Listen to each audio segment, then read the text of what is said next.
Hey everybody, it's the Spectrum here with another of my swag videos.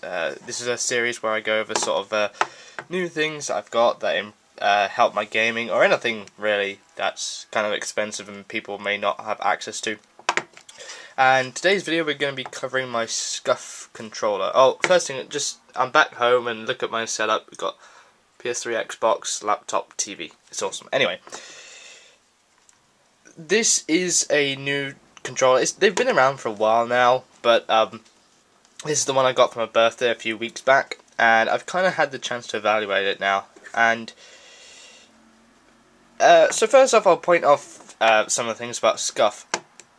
First of all, you'll notice the colour. It's, you know, a nice green colour. You can get them in all different kind of designs, but I went sorry about that. I went with the green one. And it's nice, I like it, it's a nice colour. But beyond the colour, what they do is they take a normal Xbox controller and kind of edit it. So first thing you'll notice is the domed thumbstick. This is something that actually I really wanted on the controller. The domed thumbstick is proven to give you better aim, so you have it on the aim stick. And it basically means you have to put not so much force to move it than a regular stick. Although you could always, you know, if that was the only thing you wanted, you could always sacrifice that and have, I don't know, some, what they called, the extension sticks that you get on them. Control Freaks, that's the one. And the other one, you can have both domed, but I went with the normal Xbox one. I'm thinking I'd rather have this one domed if I was to get another one. But that's not likely, and I'll tell you why later. You can have all sorts of different designs. As I said, you can have the buttons blacked out, the middle button blacked out. It's fine. On the back, we have some interesting features. The back is a rubber skin, by the way. You can have it wired or wireless. And you've got these paddles here.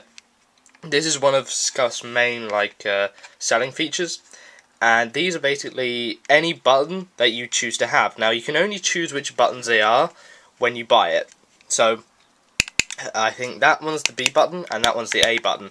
And this is kind of the setup you have for most games, because the A and B button are kind of close to the thumbstick and you have to use them a lot, but it means you don't have to take your thumb off the thumbstick while you're pressing them. It's been kind of useful. The B button, I thought playing Call of Duty would be really useful because you get the panic knife, but it's not as obvious as you'd think.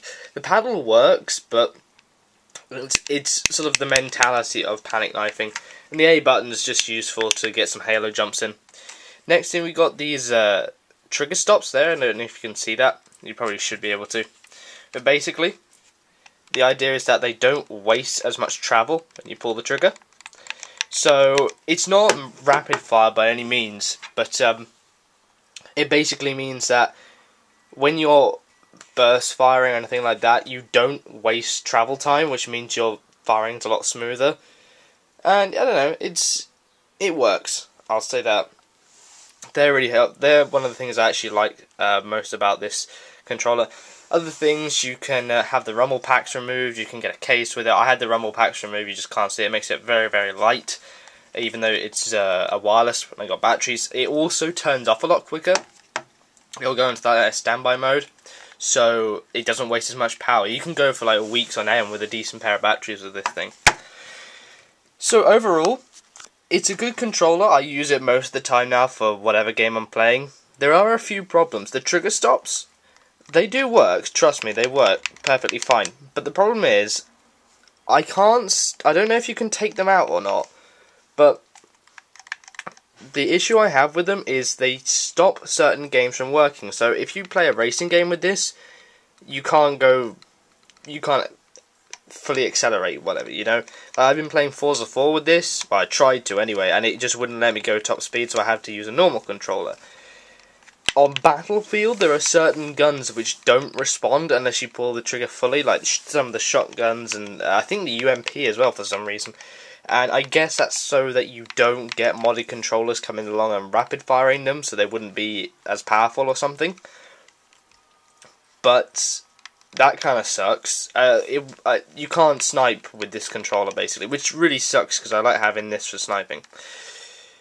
The the paddles are fine, but the thing I find about it most is it's kind of costly to begin with. That wasn't my main problem because it was a birthday present.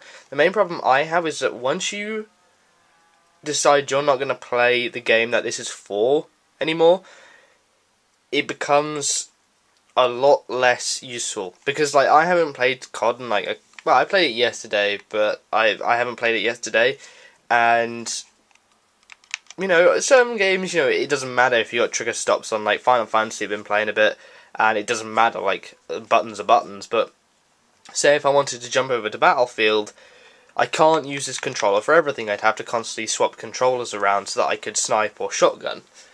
Even though people don't like shotguns, and every server I get it and they ban shotguns, but that's another story. But that's the main problem. It's just that you pay so much money to get the thing, and then if you don't want to play the game that it's for anymore, it's almost redundant, because I don't need to use this special controller for anything else. That's the only thing. And I mean, sometimes you get a nice burn through your way, and things like Skyrim, you can map the buttons, so now the B button in Skyrim's jump for me, so I can jump around and respond quickly. But like, not every game has fully mappable controls, so I don't know. It's a good controller, and if you're really, really into multiplayer on whatever game you play, go for it.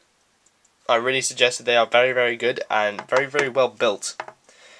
But if you're sort of the kind of guy who flips from from game to game, you may not want to go for it just because of that. You know, it's sort of rigid, it's sort of bound to one game. If you could map the paddles, it'd be a lot better.